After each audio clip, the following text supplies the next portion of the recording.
This is John Black, Super Chemist. This is not an instructional video. It is just a vlog showing a video account of some chemistry experiments I have done or am learning about.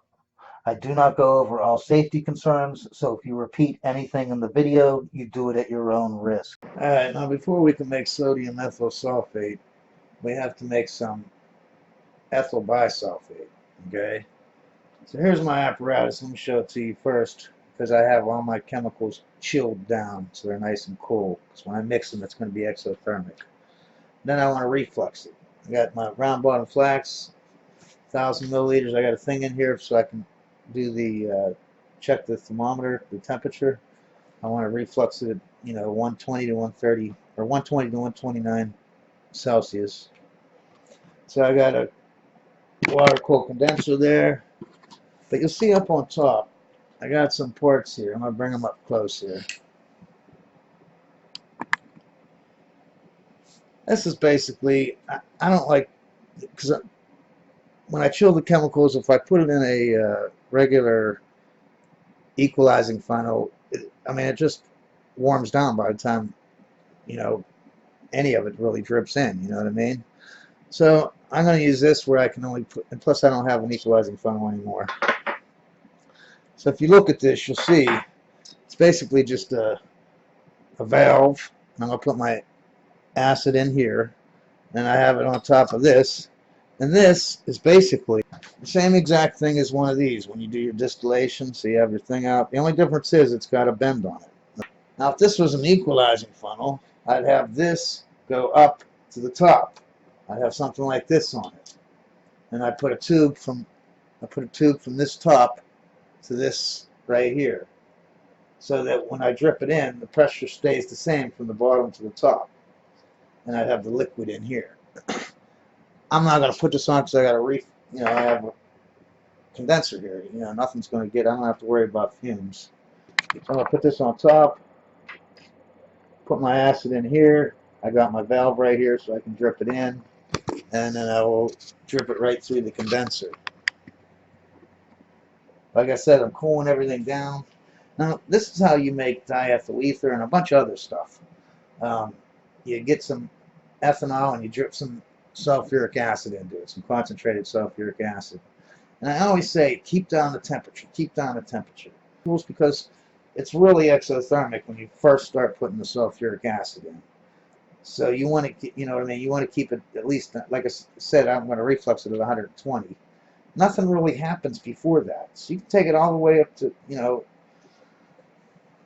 boiling point of ethanol and not have to worry about, you don't have to keep it at zero the entire time. I don't think that's needed. I think you just chill everything down because it's so exothermic that, it'll be boiling if you don't, But I'm not going to worry about putting it in an ice bath like I usually do. Because normally I have this in an ice bath. And, I drip it in and then it would get too hot. I'd have to stop dripping it. I'm not doing that no more. You know what I mean? As long as I can keep the temp under the boiling point, then I don't care.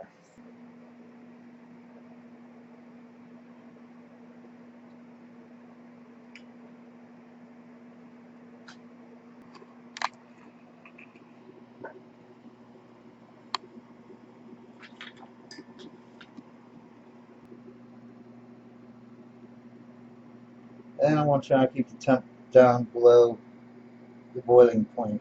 I don't want it to boil yet. That's at least 78 degrees Celsius. Now I still got it dripping. It's like an hour and 45 minutes later. You can see it's dripping very slow. The temperature of the pot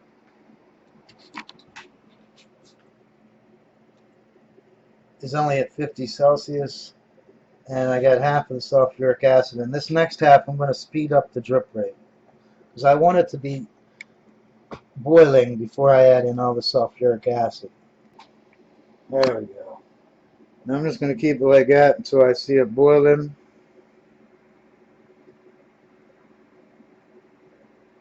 This way when I get done, I don't have to heat it up. It'll already be refluxing.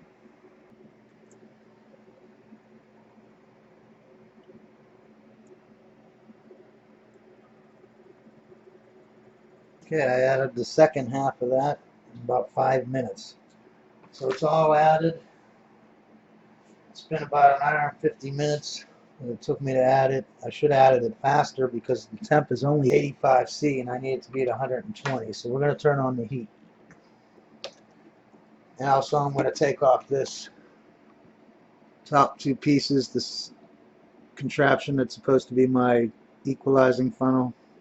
Take that off. Start refluxing.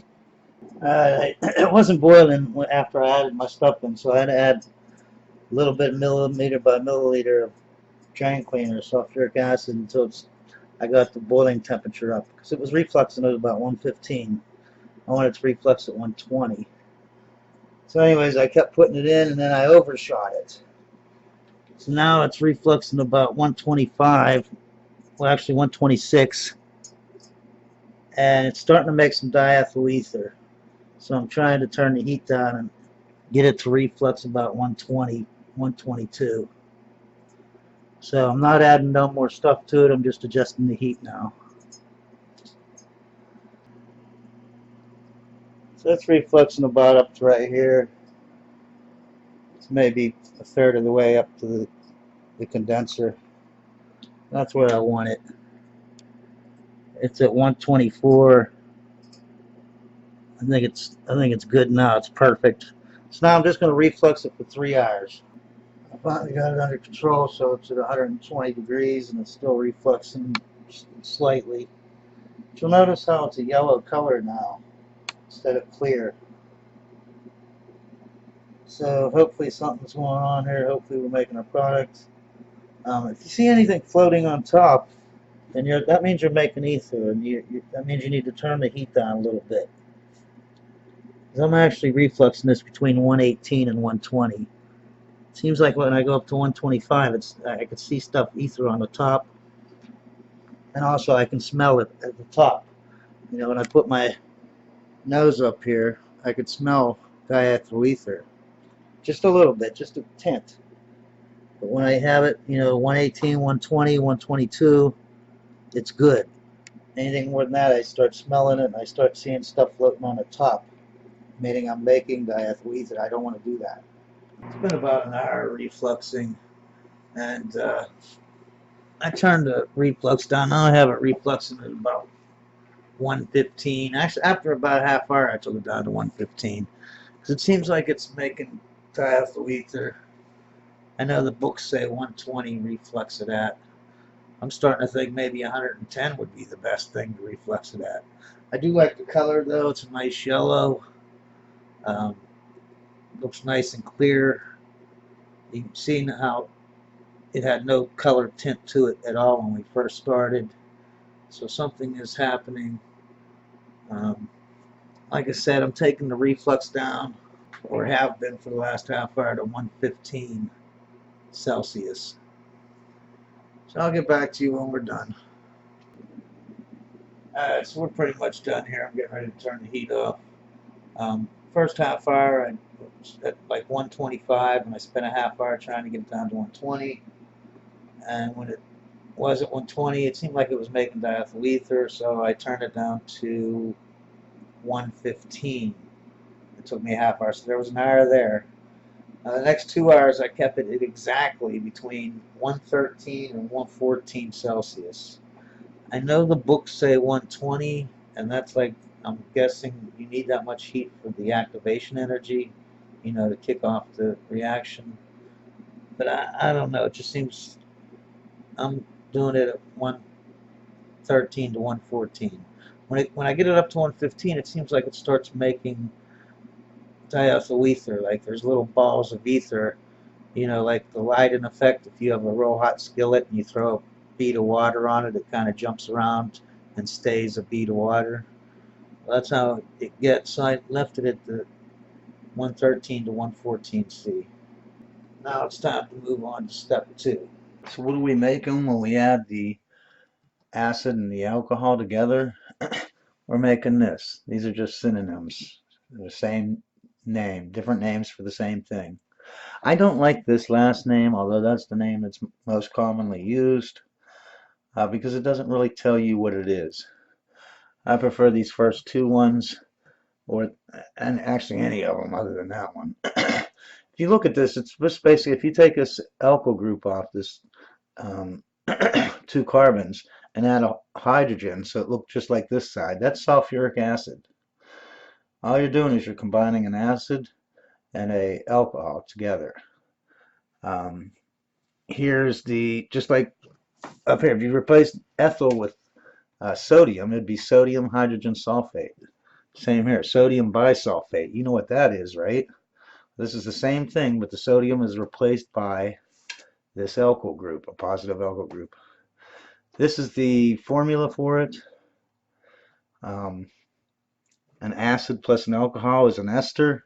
Usually the acid is a organic acid, okay, when you first learn about esters. But there's actually mineral acid esters too, like Nitrocellulose. that's nitric acid is the acid, and cellulose is the alcohol. In this case, it's sulfuric acid, and the alcohol is ethanol. Um, you have to have it at 120 C, and you'll make this ester and water.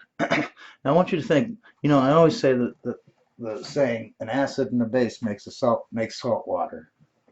This is the same thing. The acid is, of course, sulfuric acid. The base is an ethanol, right? And the salt is the ester. Even though ester technically isn't a salt, I want you to look at this. If you just took the ethanol off and put a sodium there, just like over here, sodium hydroxide plus sulfuric acid would be sodium bisulfate. Here it's ethyl bisulfate. It's the only difference. And you get water, right? Salt plus water. Acid, base, salt, water. Your salt would be this, even though it's not technically a salt. But I want you to look at the molecule.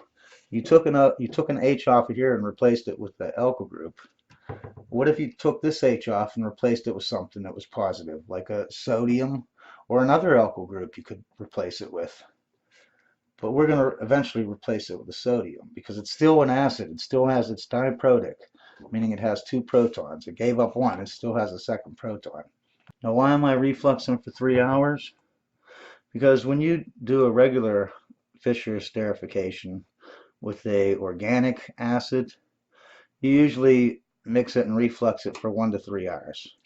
Now I said you reflux it at 120. It starts at 120 where you'll start the formation of the ethyl hydrogen sulfate. At 135 to 149, it starts making diethyl ether. The ethyl hydrogen sulfate you're making will react with the ethanol that's in the reaction plot, and it'll start making diethyl ether. Now, if you take it from 150 to 170, and you have an excess of sulfuric acid, you can make ethene from your ethanol and sulfuric acid. But we want to make ethyl bisulfate. So we're going to have it between 120 and 130 degrees. We're going to keep it below the 135 where it starts making the diethyl ether. Now remember when we made diethyl ether, we did a certain ratio. It was 80 milliliters of sulfuric acid for 90 milliliters of ethanol. The reason we had that ratio was because we wanted the boiling point to be about 145. And that's the boiling point. Now keep in mind, this is if everything is anhydrous. 98% sulfuric acid, 100% ethanol. Your boiling point should be around 145, which is what you want to reflux it at, right? That's why you use that ratio. Now we want to reflux it at 120 to 130 instead of 145, right? Let's say 125. You all have a great day and don't miss part 2.